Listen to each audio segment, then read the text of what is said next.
Hello students, welcome to our channel science gamma.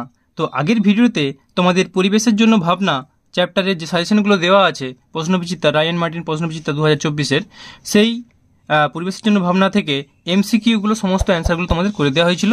তো আজকের এই ভিডিওতে তোমাদের তারপর যে অতি সংক্ষিপ্ত উত্তরধর্মী প্রশ্ন আছে অর্থাৎ পেজ নাম্বার 688-তে এই অতি সংক্ষিপ্ত উত্তরধর্মী প্রশ্নের উত্তরগুলো বলবো। তো তোমরা চ্যানেলে নতুন হয়ে থাকলে চ্যানেলটিকে অবশ্যই সাবস্ক্রাইব করে রাখো এই ধরনের বাকি উত্তরগুলিও পাওয়ার জন্য। তো দেখো একের দাগেরটা কি বলেছে, নিরক্ষরেখার উপর টপোস্ফিয়ারের উচ্চতা কত? তো অ্যান্সারটা তোমরা লিখবে 16 থেকে 18 কিলোমিটার, বা কোনো কোনো বইয়ে দেখবে লেখা আছে 15 থেকে 16 কিলোমিটার। হ্যাঁ, এই নিয়ে কোনো বিভ্রান্ত হওয়ার কারণ নেই, তোমরা লিখবে 16 থেকে 18 কিলোমিটার, 16 থেকে 18 কিলোমিটার। তারপরটা, বায়ুমণ্ডলের কোন স্তরে ঝড়, মেঘ ও বৃষ্টি হয়? তো অ্যান্সারটা হবে ট্রপোস্ফিয়ারে।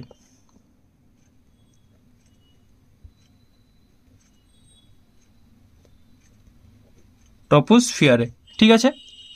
আচ্ছা, এখানে তোমার দেখো নিরক্ষরেখাই বলেছে, এটা নিরক্ষরেখার পরিবর্তে যদি বলতো মেরুতে, মেরুতে হলে এটা লিখবে 8 থেকে 9 কিলোমিটার, ঠিক আছে। তো চলো পরের কোশ্চেনে, 3-এর দাগেরটা, প্লেন চালানো বা বেলুন ওড়ানোর জন্য বায়ুমণ্ডলের কোন স্তরটি ব্যবহার করা হয়? এটাও সেম অ্যান্সার, ট্রপোস্ফিয়ার, ঠিক আছে, ট্রপোস্ফিয়ার। আর যদি জেট প্লেন হতো, জেট প্লেন হলে স্ট্র্যাটোস্ফিয়ার। ওকে, তো তাহলে 3-এর দাগের অ্যান্সারটা হবে সেম, ট্রপোস্ফিয়ার। এরপর 4-এর দাগেরটা, ওজোন গ্যাসের সর্বাধিক সঞ্চয় বায়ুমণ্ডলের কোন স্তরে দেখা যায়? তো এই অ্যান্সারটা হবে স্ট্র্যাটোস্ফিয়ার, স্ট্র্যাটোস্ফিয়ার।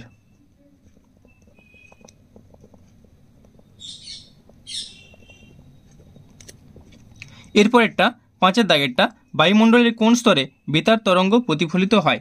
তো বেতার তরঙ্গ প্রতিফলিত হয় আয়োনোস্ফিয়ার, আয়োনোস্ফিয়ারে, ঠিক আছে।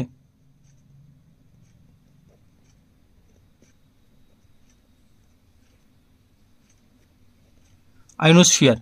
তো লেখার জায়গা কম দেখতেই পাচ্ছ, তো উত্তরগুলো তোমরা ঠিক করে লিখে নিবে, ঠিক আছে। বায়ুমণ্ডলের কোন স্তরে মেরুজ্যোতি দেখা যাও? এটাও সেম অ্যান্সার, 6-এর দাগেরটাও আয়োনোস্ফিয়ার। তো তারপরেরটা দেখে নাও, ওজোন স্তর তড়িৎচুম্বকীয় বিকিরণের কোন রশ্মিকে শোষণ করে জীবগুলিকে রক্ষা করে? তো সূর্য থেকে যে রশ্মি আছে, সূর্যের রশ্মিকে আমরা কি বলি? তড়িৎচুম্বকীয় একটা বিকিরণ।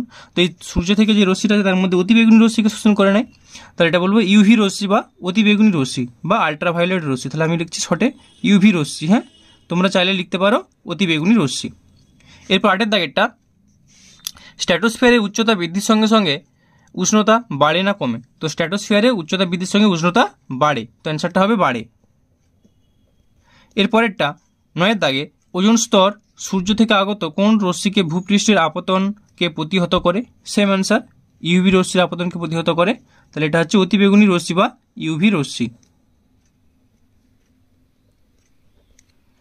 এরপর 10-এর দাগেরটা, বায়ুমণ্ডলের শীতলতম স্তর কোনটি? তো বায়ুমণ্ডলের শীতলতম স্তর হলো মেসোস্ফিয়ার।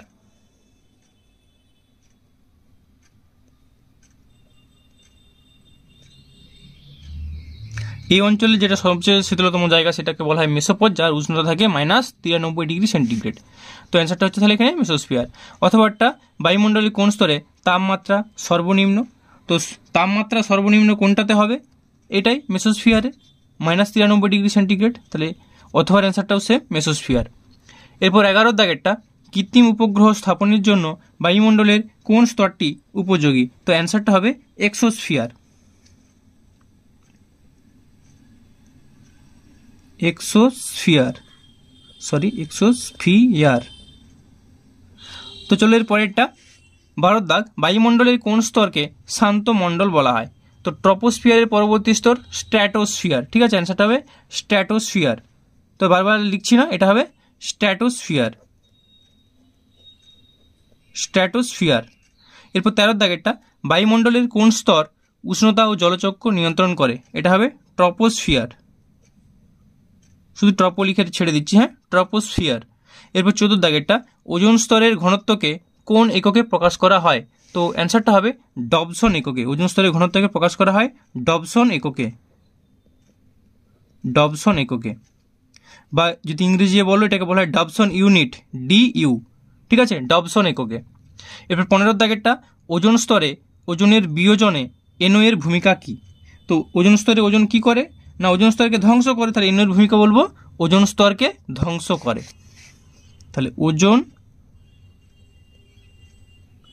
ওজোন স্তরকে ধ্বংস করে।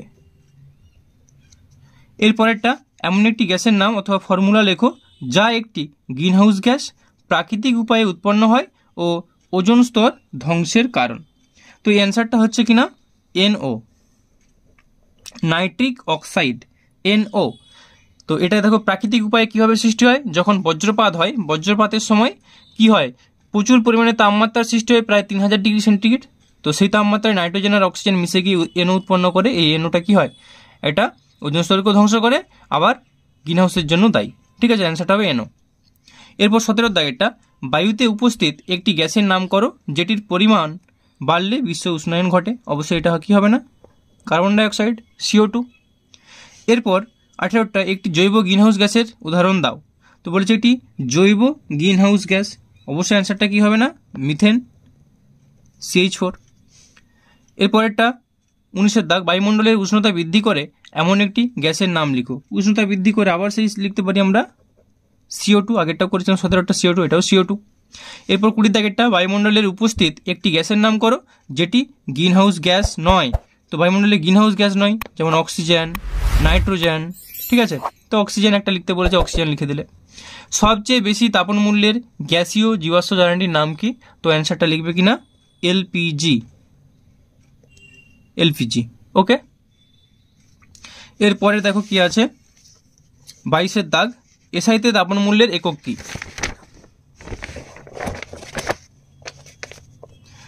তো বলেছে দেখো এসআইতে তাপন মূল্যের একক কি? তো অ্যান্সারটা লিখবে তোমরা কিলোজুল পার কেজি,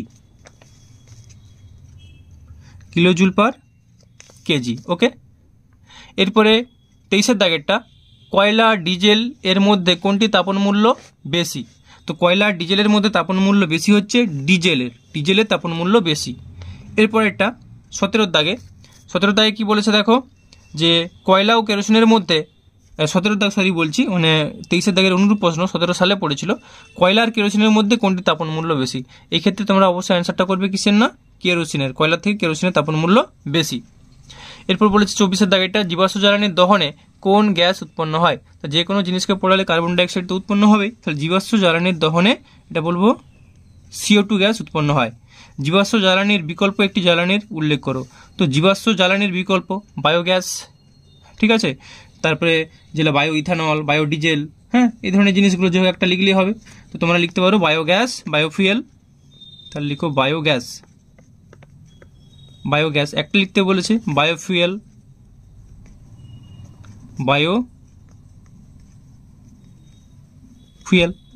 যেমন বায়ো ইথানল। এরপর 26 দাগেরটা, কার্বনবিহীন দুটি জ্বালানির নাম লেখো। তো কার্বনবিহীন দুটো জ্বালানির নাম কি? যেমন ধরো হাইড্রোজেনের মধ্যে কার্বন নেই, অ্যামোনিয়া, তাহলে লিখবে হাইড্রোজেন, আর এটা হচ্ছে অ্যামোনিয়া। তাহলে জায়গাটা এখানে কম আছে লেখার, তাহলে কার্বনবিহীন আমি লিখছি হাইড্রোজেন H2 আর অ্যামোনিয়া NH3। ঠিক আছে, হাইড্রোজেন আর অ্যামোনিয়া। এরপর রূপ প্রশ্ন, একটি জীবাশ্ম জ্বালানির উদাহরণ দাও যাতে কার্বন নেই অথচ যার তাপন মূল্য বেশ উচ্চ। তো এখানে দেখো লিখেছে একটি জীবাশ্ম জ্বালানি, ঠিক আছে, তো জীবাশ্ম জ্বালানি মানে সব জীবাশ্ম জ্বালানির মধ্যে কার্বন থাকবেই, কোনটাতে কম কোনটাতে বেশি। হ্যাঁ, তো এখানে কোশ্চেনটা জীবাশ্মটা না দিলে ভালো হতো, এটা কোশ্চেনটা দিতে হতো একটি জ্বালানির উদাহরণ দাও যাতে কার্বন নেই অথচ তার তাপন মূল্য বেশ উচ্চ। তখন এটা কি করতে না, হাইড্রোজেন H2 বা তরল হাইড্রোজেন। ঠিক আছে, এরপর দেখো 27 দাগেরটা, পুনর্নবীকরণযোগ্য বা অপ্রচলিত দুটি শক্তি উৎসের নাম লেখো। তো অ্যান্সারটা তাহলে কি হবে না, পুনর্নবীকরণযোগ্য দুটো নাম লিখতে বলছে, একটা লিখে দাও সৌরশক্তি, জোয়ার ভাটার শক্তি ইত্যাদি। জোয়ার ভাটার শক্তি। ওকে, এরপর 28 দাগেরটা, এমন একটি শক্তির উদাহরণ দাও যা প্রত্যক্ষ বা পরোক্ষ কোনোভাবে সূর্য থেকে আসে না। এমন একটা শক্তি, ধরো ভূতাপ শক্তি, ভূ অভ্যন্তরীণ যে তাপ শক্তি বা ভূতাপ শক্তি, নিউক্লিয় শক্তি ইত্যাদি। এরপর অথবাটা, একটি অপ্রচলিত বিকল্প শক্তি উৎসের নাম লেখো যা পরিবেশ দূষণ ঘটায় না। সৌরশক্তি। তারপর একটা বায়োগ্যাসের একটি ব্যবহার লেখো। তো তো বায়োগ্যাসের কি হয়, বায়োগ্যাসের ব্যবহার করে জ্বালানি হিসেবে ব্যবহার করা হয়, বায়োগ্যাসকে দিয়ে রান্না করা হয়, তাহলে জ্বালানি হিসেবে ব্যবহার করা হয় রান্নার জন্য বা ইত্যাদি কাজে, ঠিক আছে। তাছাড়া বিদ্যুৎ উৎপাদন করতে ব্যবহার করা হয়, আলো জ্বালাতে কাজে লাগে। এরপর 30-এর দাগেরটা, কাঠ কয়লা, পেট্রোল ও ইথানলের মধ্যে কোনটি জীবাশ্ম জ্বালানি? তো দেখুন হচ্ছে কাঠ কয়লা, এ তো নয়, পেট্রোল আর ইথানল এই দুটোই হবে, পেট্রোলও হবে ইথানলও হবে জীবাশ্ম জ্বালানি, শুধু কাঠ কয়লাটা হবে না, ঠিক আছে। তারপরে একটি শক্তি উৎসের নাম লেখো যেটি স্থিতিশীল বৃদ্ধি ও উন্নয়নের জন্য ব্যবহার করা হয়। তো একটি শক্তি উৎস স্থিতিশীল উন্নয়নের জন্য সৌরশক্তি সবচেয়ে ভালো শক্তি, সৌর শক্তি। এরপর 32-এর দাগেরটা, কাঠের নিয়ন্ত্রিত দহনে অবশেষ হিসেবে কি পাওয়া যায়? তো কাঠের নিয়ন্ত্রিত দহনে অবশেষ হিসেবে পাওয়া যায় যে কাঠ কয়লা বা চারকোল, তাহলে এটা হবে কাঠ কয়লা বা চারকোল, চারকোল বা কাঠ কয়লা, ঠিক আছে। এই কাঠ কয়লা বা চারকোলটা হবে এইখানের অ্যান্সারটা 32-এর দাগেরটা। এরপর চলো 33-এর দাগেরটা, ভবিষ্যতে পৃথিবীর বৃহত্তম শক্তির উৎস কি? অবশ্যই সৌরশক্তি, সৌরশক্তি। এরপর 34-এর দাগেরটা, ফটোভোল্টাইক কোষে কোন শক্তি কোন শক্তিতে রূপান্তরিত হয়? তো ফটোভোল্টাইক কোষে কোন শক্তি কোন শক্তিতে রূপান্তরিত হয় না? সৌরশক্তি বা আলোক শক্তি রূপান্তরিত হয় তড়িৎ শক্তিতে, তাহলে সৌরশক্তি থেকে রূপান্তর হয় তড়িৎ শক্তি বা বিদ্যুৎ শক্তি, সৌরশক্তি থেকে বিদ্যুৎ শক্তি বা তড়িৎ শক্তি। এরপর 35-এর দাগেরটা, বায়োগ্যাস প্ল্যান্টে যেসব ব্যাকটেরিয়া বায়োমাসকে মিথেন গ্যাসে বিয়োজিত করে তাদেরকে কি বলা হয়? তাদেরকে বলা হয় মিথানোজেনিক ব্যাকটেরিয়া। এই কোশ্চেনটা খুবই ইম্পর্ট্যান্ট, মিথানোজেনিক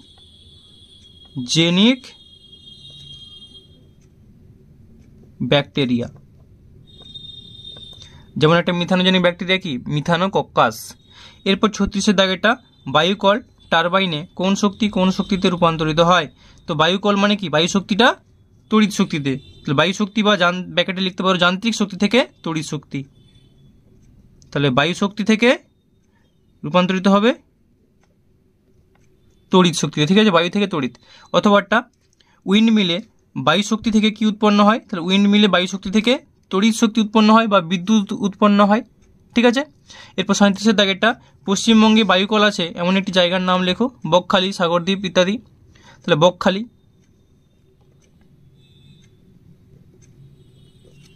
মিথেন হাইড্রেটের সংকেত কি? তো মিথেন হাইড্রেটের সংকেত হচ্ছে 4CH4 ডট দিয়ে 23H2O, 4CH4 ডট দিয়ে 23H2O। এরপর 39-এরটা, মিথেন হাইড্রেট কোথায় পাওয়া যায়? তো মিথেন হাইড্রেট লিখবে সমুদ্রের তলদেশে পাললিক শিলাস্তরের নিচে, জায়গাটা এখানটা লিখে দিচ্ছি, সমুদ্রের তলদেশে, সমুদ্রের তলদেশে পাললিক শিলাস্তরের নিচে, তো এটা 39। এরপর 40-এরটা, কোলবেট থেকে কোন জ্বালানি গ্যাস আহরণ করা হয়? তো কোলবেট থেকে মিথেন, কোলবেট মিথেন যেটা বলি CH4, কোলবেট থেকে কোন জ্বালানি গ্যাস? না মিথেন, CH4 আহরণ করা হয়। তো তোমাদের সমস্ত অ্যান্সারগুলি বলা হলো, আর এর পরের ভিডিওতে তোমাদের শূন্যস্থান পূরণ, সত্য মিথ্যা, ঠিক আছে, এই যে শূন্যস্থান পূরণ দেখতে পাচ্ছ, শূন্যস্থান পূরণ, সত্য মিথ্যা, এগুলো সব আলোচনা করব। আর এখানে বাম স্তম্ভ ডান স্তম্ভ মিলানো, এই কোশ্চেনগুলো সমস্ত পরের ভিডিওতে আলোচনা করা হবে। তো তোমরা চ্যানেলটিতে নতুন হলে চ্যানেলটিকে অবশ্যই সাবস্ক্রাইব করে রাখো এই ধরনের ভিডিওগুলি পাওয়ার জন্য, অর্থাৎ তোমাদের সাজেশন মাধ্যমিকের সম্পূর্ণ ফিজিক্যাল সায়েন্সের সাজেশনের অ্যান্সার পাওয়ার জন্য। তো আজকের ভিডিওটি এই পর্যন্তই, ওকে, বাই।